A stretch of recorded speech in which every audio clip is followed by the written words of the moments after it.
So night has come, the family's gone to bed, nobody's around, and the late night gamer strikes again. So this is actually when I do my gaming, after hours, after bedtime. So last time I set up the board and we are basically ready to go. But first I need to put all these markers in the eligible factions box, making them ready. So we start the game by flipping the event cards, and we will flip, for starters we'll flip 2 cards. This is the active card, and this is the next card that is coming up. We always get to see that. So that's where you have, as a human player, an advantage over the bots. Speaking of the bots, before we do that, before we look at the event cards, I will say just a little bit on how I am going to play it. So normally when I play this game solitaire, I play only one faction. And I let the AI handle the rest. Now that can get a little mechanical, so trying to loosen that up a little bit and also illustrate another way of playing is that as a solitaire you can play as many factions as you like. Of course, you just have to have a little bit of split personality. So we'll try that. I will be playing the government and the 26th of July faction. So they are in direct opposition, and actually they are the ones that is suggested you pick as a solitaire, either or. So I play both, but either or. You could of course do it as you like, but I mean, they suggest either or. So okay, so I'm these two, and the artificial intelligence is these two. Okay, so I'm going to start by looking at the event card. Before we start playing, we need to talk about what you can do on your turn, and these boxes basically tells you what you can do, and you mark it with your pawn. The first thing that will happen is that an event card will come up. So for let's say it was this card here, and who gets to go first? Well, that's determined on the card. So at the start of the game, all the factions are eligible, meaning they are ready for taking actions. And if this was the first card that came up, then the first acting faction would be the 26th of July. They would get to act first. So they will then take their action and place the pawn in one of these spaces. Or they could pause and gain some resources. Instead, they would gain one resource. So let's say they didn't pause. Let's say they took the event. Now, and then they would perform the text that is on the card. The next faction that gets to act would be the government. Now, because the 26th of July took the event here, the government is limited to this box. They have to place the pawn in this box and do what this box say. This box says that you can do an operation and you may add a special activity. Now it's a little bit confusing for starters, what is operation, what is special activity, and what's a limited operation, but that will become more clear once we look at the chart. So so you can see that if the first faction, instead of taking an event, would rather do the operation with a special activity, it will place the pawn there. The second faction would have to take the limited operation then, or the event. And the third option is to place, for the first faction would be to place their pawn here. That would be an operation only, no special activity. They would limit themselves, but they would gain that second faction could not do anything on this card. It had to take the limited operation. So the government would have to go there then. For non-player factions or bots, they would, if they are ever to execute only a limited operation, they would instead do a full operation and may also add a special activity. So they are they're not limited at all. They are always able to do a full operation with special activity. So the last thing I would like to mention is that when 2 factions have acted on the card, this card goes away and the next card comes up. These will normally move into the ineligible factions, and these 2 would be the only eligible factions for the next card. And then they will act. They will be eligible. These guys will be ineligible. cards would shift, and so on. So the sequence of play would go like this. So we start the game by flipping the event cards, and we will flip, for starters, we'll flip 2 cards. This is the active card, and this is the next card that is coming up. We always get to see that. So the first card that came up was this one. I will not even try to pronounce the Spanish. Okay, I'll try. Sierra Maestra Manifesto. This, on the top here, you can see which factions get to act. Now, for starters, all of the factions are ready for action, so to speak. So we know that the 26th of July is going to act, and the Directorio is going to act. Fidel disdains elections or compromise. So no compromise, no elections. In card faction order, each faction may place 2 non-casino pieces in a space where they already have a piece. Executing factions stays eligible. So first acting faction here is the 26th of July, and that happens to me as a player. So I need to figure out if I want to take this event or not. So I'm not going to take that card. That card basically says that every faction get to place extra pieces on the board where they already have a piece, but not a casino. Okay, how dig the dog? No, I'm not taking it. The 26th of July is not taking the card. Okay, so then if you look at the sequence of play, so I will actually pass. I put my piece here. So when I pass, I will have +1 resource. The next faction are the Directorio. Now, they needs to think about what they want. So I've passed, or the 26th of July has passed. This guy will take the event. Now the event says, if you remember, it says that in card faction order, each faction may place 2 casino pieces in a space where they already have a piece. Executing faction stays eligible. Oh, that's very interesting. That's very, very interesting. So these guys are executing faction, but they will stay eligible.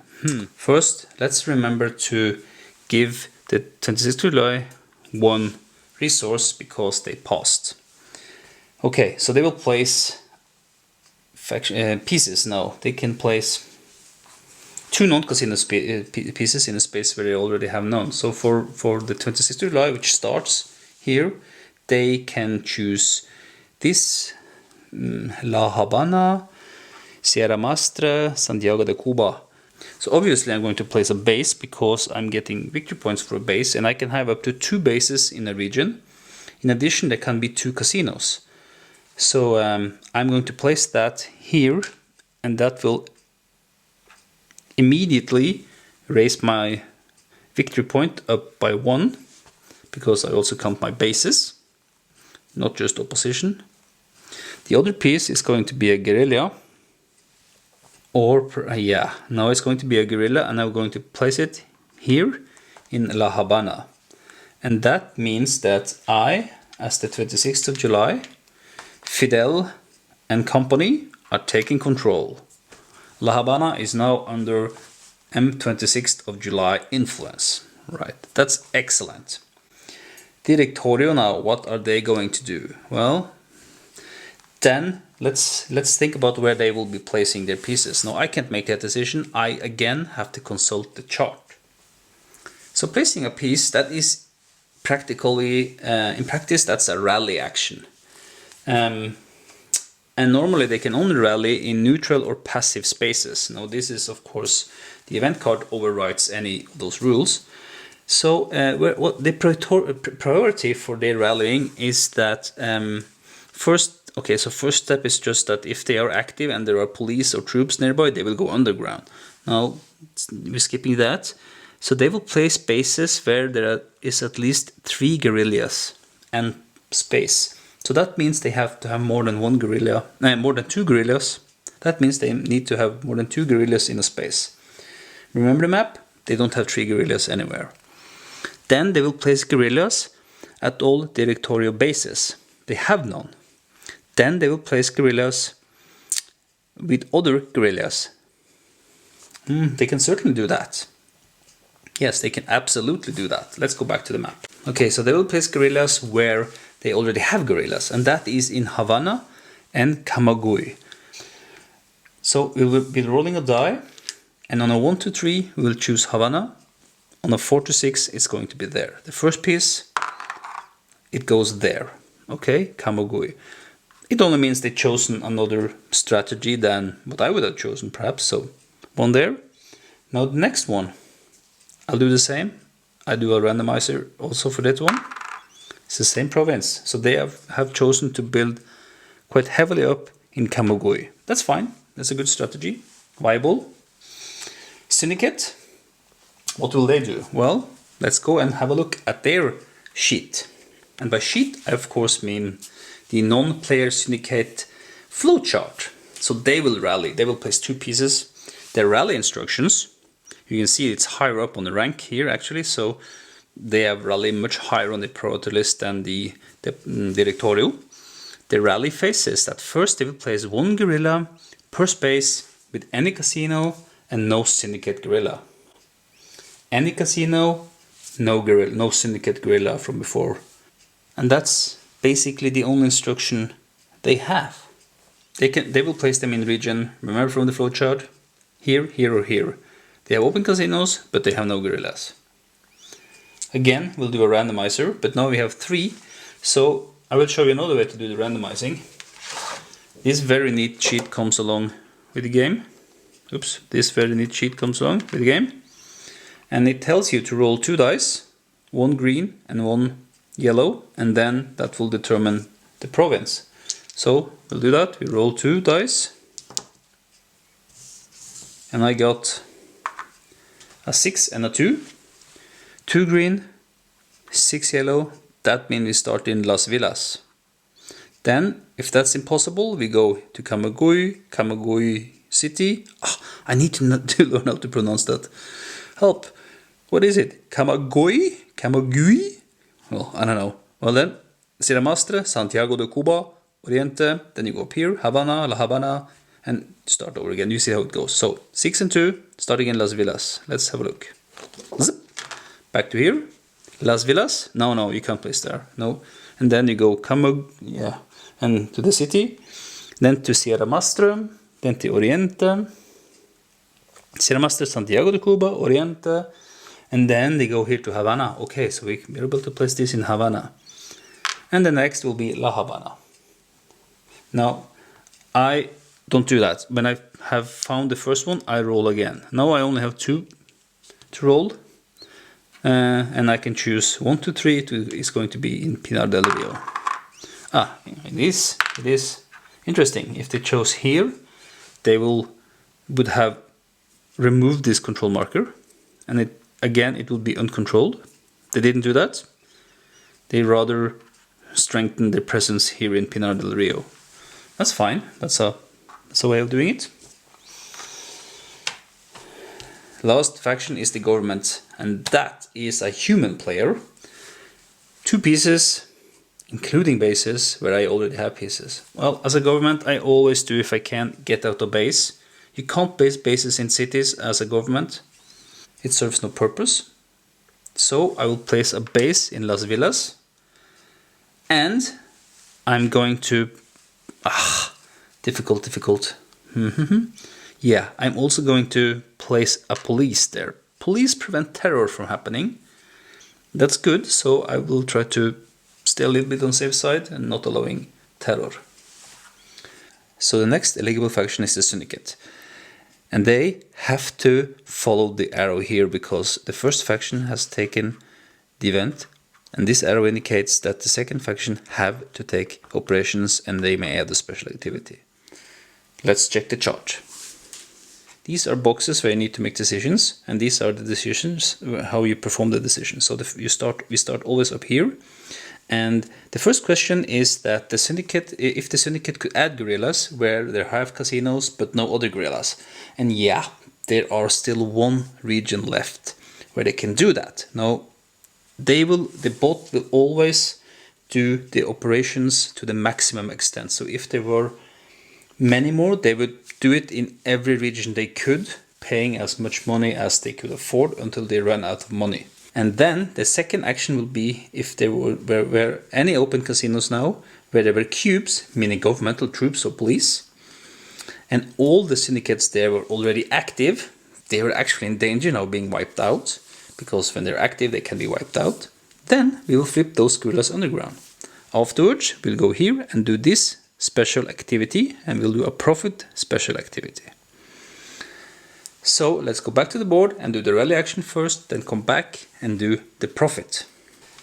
They will do one rally action because they would rally where they have casinos and no syndicates guerrillas already. So they will pay 1 resources per region. That's the cost. All the insurgent factions have a cost of 1 of doing operations.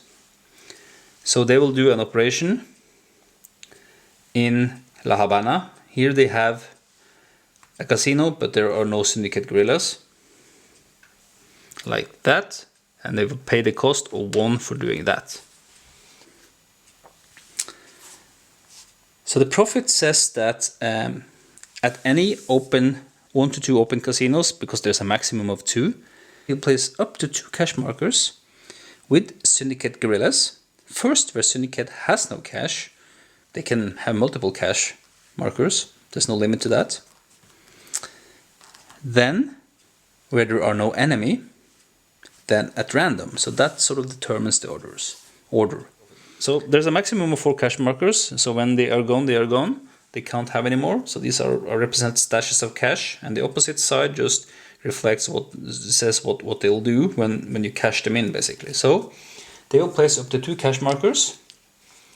And special activities are always free. Well, there's one special activity that is not free, but we'll talk more about that if that happens. They will then place up to 2 cash markers with syndicate guerrillas. First, where syndicate has no cash, here, here, and here.